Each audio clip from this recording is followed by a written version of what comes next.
আসসালামু আলাইকুম প্রিয় দর্শক, আজ বেশ ভারাক্রান্ত মন নিয়ে আপনাদের সামনে হাজির হয়েছি। আজ আর কোনো রাজনীতির খবর না, অথবা কোনো রাজনীতি নিয়ে আলোচনাও নয়। আজ মূলত একটা দুঃখের কথা, একটা শোকের কথা আমরা আপনাদের সঙ্গে শেয়ার করতে চাই। আপনারা সবাই জানেন, এর মধ্যে জেনে গেছেন যে উত্তরায় একটা বিমান বাহিনীর একটা প্রশিক্ষণ বিমান বিধ্বস্ত হয়েছে। আপনারা জানেন কিছুদিন আগে ভারতে কিন্তু এরকম একটা হয়েছিল। ওটা যাত্রীবাহী বিমান ছিল, ড্রিম লাইনার ছিল। সেই যাত্রীবাহী বিমানটা যেয়ে পড়েছিল একটা মেডিকেল কলেজের ক্যান্টিনের উপর। আর এখানেও কিন্তু একইভাবে একটা প্রশিক্ষণ যুদ্ধ বিমান, সেটা যে ভূপাতিত হয়েছে উত্তরায় একটা স্কুলের উপর, মাইলস্টোন স্কুল যেটা আছে, স্কুল অ্যান্ড কলেজ, সেই স্কুলের একটা ভবনের উপর, দিয়াবাড়িতে। এবং ওই সময় ওখানে 150 স্টুডেন্ট ছিল, তারা কোচিং করছিল। স্কুলের কোচিং যেটা হয়, এই কোচিং ছিল। স্কুলের নর্মাল টাইম শেষ হয়ে গিয়েছিল, তারা কোচিংয়ে ছিল এবং সেটাও প্রায় শেষের পর্যায়ে ছিল। এবং যা হয়, ভবনের উপর যখন পড়েছে, ভেঙে পড়েছে, আগুন ধরে গেছে। সে আগুনে এরই মধ্যে যতটুকু খবর পেয়েছি 20 জনের মতো মারা গেছেন। এরা সবাই স্টুডেন্ট। একজন কেবল ওই বিমানের যিনি চালক ছিলেন তিনি মারা গেছেন। তিনি হচ্ছেন ফ্লাইট লেফটেন্যান্ট তৌকির ইসলাম সাগর। বয়স খুবই কম, মানে একদম বিমান বাহিনী তো শুরুর দিকে ট্রেনিংয়ের এটা, ফ্লাইট লেফটেন্যান্ট মাত্র। তার ছবি দেখলাম, ইয়াং একটা ছেলে। এবং তার এই যে বিমান চালনা ছিল, এটা ছিল তার একক বিমান চালনা। এটা দিয়ে তাদের ট্রেনিং শেষ হয়, বেসিক্যালি বিমান চালনার ট্রেনিংটা শেষ হয়। মানে ওরা তো এতদিন তো মনে করেন কোনো একজন সঙ্গে থাকে, একজন এক্সপার্ট, তার সঙ্গে বসে বিমান চালায়। কিন্তু ওনার ছিল এটা যেহেতু শেষ, একা চালাতে পারি কিনা তার পরীক্ষা। এবং উনি একাই ছিলেন বিমানে এবং উনি মারা গেছেন। নাকি হাসপাতালে নেওয়ার পর মারা গেছেন, মুমূর্ষু ছিলেন এর আগে। এখন এই অ্যাক্সিডেন্টটা কেন ঘটল, এর জন্য আপনি কাকে দায় দেবেন? দুর্ঘটনায় আসলে দুর্ঘটনাতে দায়ী ব্যক্তিকে খোঁজা অনেক সময় অর্থহীন হয়ে যায়। কারণ খুঁজে পেলেও তো আর তাকে মানে কিছু করা যায় না, ঘটনা তো ঘটেই যায়। কিন্তু তারপরও খুঁজে দেখতে হয় যে পরবর্তী দুর্ঘটনা যেন এরকম না ঘটে। সেই জন্য আমি যে কথাটা তখন বললাম যে ওনার একক উড্ডয়নের এটা ছিল প্রথম দিন আর কি, এবং এটি শেষ তার ট্রেনিংয়ের। তো সেক্ষেত্রে অনেকে মনে হতে পারে হয়তো ওনার ভুলে এই কাজটা হয়েছে। কিন্তু যতটুকু এখন পর্যন্ত জানা গেছে না, এটা ওনার ভুল ছিল না।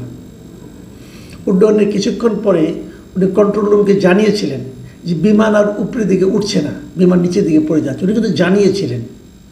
তখন কন্ট্রোল রুম থেকে ওনাকে বলা হয়েছিল সেই জন্য ইজেক্ট করে বেরিয়ে আসে। বিমানে ইজেক্ট করার সিস্টেম আছে। পাইলট চাইলে যে কোনো মুহূর্তে, শেষ মুহূর্তে ওখান থেকে ইজেক্ট করে ওই প্যারাসুটটিও বাইরে পড়ে যেতে পারে এবং সেখান থেকে সে ধীরে ধীরে নিজের জীবনটাকে নিরাপদে রাখতে পারে। কিন্তু এই ফ্লাইট লেফটেন্যান্ট তৌকির ইসলাম উনি তা করেননি।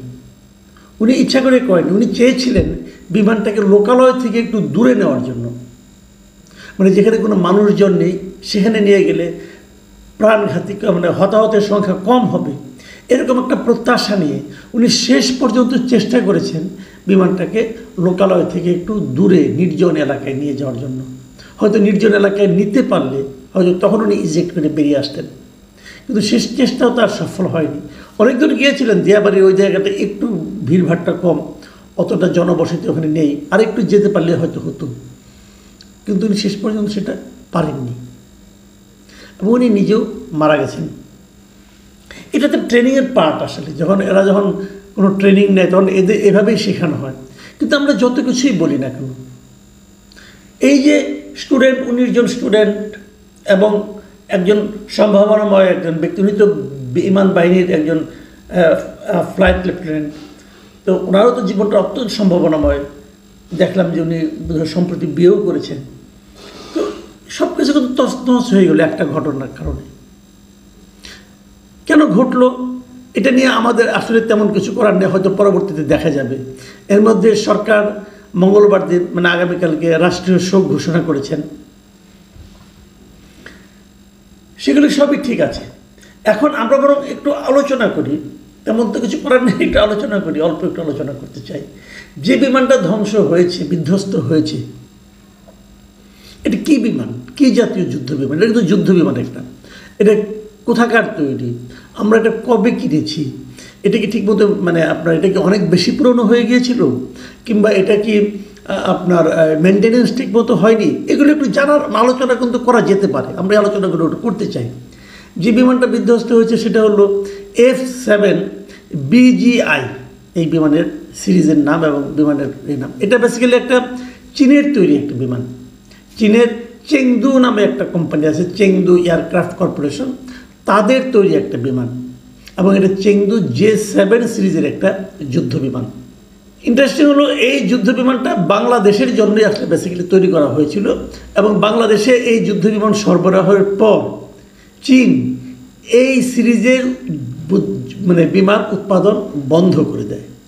আরেকটা মজার ব্যাপার হলো, এই যে মডেলের যে বিমানটা বিধ্বস্ত এবার হলো, এটা কিন্তু এই F7 BGI এই বিমান কিন্তু বাংলাদেশে এবারই প্রথম বিধ্বস্ত হলো তা কিন্তু নয়। এর আগে আরও দুবার এই বিমানটাই আর কি, মানে এই সিরিজের বিমানটাই বিধ্বস্ত হয়েছে। 2018 সালের নভেম্বরে টাঙ্গাইলের মধুপুরে রসুলপুরে ফায়ারিং রেঞ্জে মহড়ার সময় এই F7 BG এটা প্রশিক্ষণ বিমান বিধ্বস্ত হয়েছিল, এবং সেখানে অনেক সিনিয়র একজন কর্মকর্তা উইং কমান্ডার আরিফ আহমেদ দীপু উনি নিহত হয়েছিলেন। এরপর 2021 সালে নভেম্বরে চট্টগ্রামের জহুল ঘাঁটি থেকে উড্ডয়নের পর বঙ্গোপসাগরে এই সিরিজের একটা বিমান F7 সেটা বিধ্বস্ত হয়েছিল বঙ্গোপসাগরে, এবং এতেও ওই সময়ে ফ্লাইট লেফটেন্যান্ট তাহমিদ তিনি নিহত হয়েছিলেন। বলা হয়ে থাকে এই যে BGI, এই BGI আবার আরেকটা ভার্সন আছে, সেটা হলো BG F7 BG। সেই BGর সঙ্গে আবার নতুন একটা ভার্সন BGI। এই BGIটা স্পেশালি বানানো হয়েছিল বাংলাদেশের জন্যই। তো যাই হোক, এগুলি জাস্ট খালি একটা জানার জন্য কিছু তথ্য আপনাদেরকে জানালাম, এবং আপনাদের জেনে রাখা ভালো যতটুকু তথ্য আমি পেয়েছি বিভিন্ন সূত্র থেকে, বাংলাদেশ বিমান বাহিনীর এই F7-এর 36টা যুদ্ধ বিমান রয়েছে। F7 গ্রুপ, F7-এর দুইটা ভ্যারিয়েন্ট আছে, BG একটা আর BGI। তো বেশিরভাগই F7 BGI। এখন এই বিমানগুলি যে রয়েছে এর মধ্যে অলরেডি আমরা জানলাম যে 3টা বিধ্বস্ত হয়ে গেছে, কিন্তু তো এই বিমানগুলি কি তাহলে নিরাপদ না, উড্ডয়নের জন্য নিরাপদ না? এতগুলি বিমান তাহলে কী করবেন এগুলো আপনি? তাহলে এগুলো কি আবার চেক করতে হবে, অথবা চীনে ওদেরকে বলতে হবে তোমরা এসে দেখো এগুলিকে আরও মডার্ন করা যায় কিনা, অথবা অন্য কোনো কিছু করা যায় কিনা, নাকি এগুলিতে চড়তেও তো এখন যা নাকি মানে বিমান বাহিনী যারা সদস্য আছেন তাদের মধ্যে তো একটা ভীতি কাজ করবে। তো এখানে আর এর চেয়ে বেশি কিছু বলার নেই আমাদের খালি এইটুকুই বলার এখন, যারা প্রচুর আহত হয়েছেন, প্রায় অনেক স্টুডেন্ট আহত হয়েছেন, যারা আহত হয়ে বিভিন্ন জায়গায় চিকিৎসাধীন আছেন,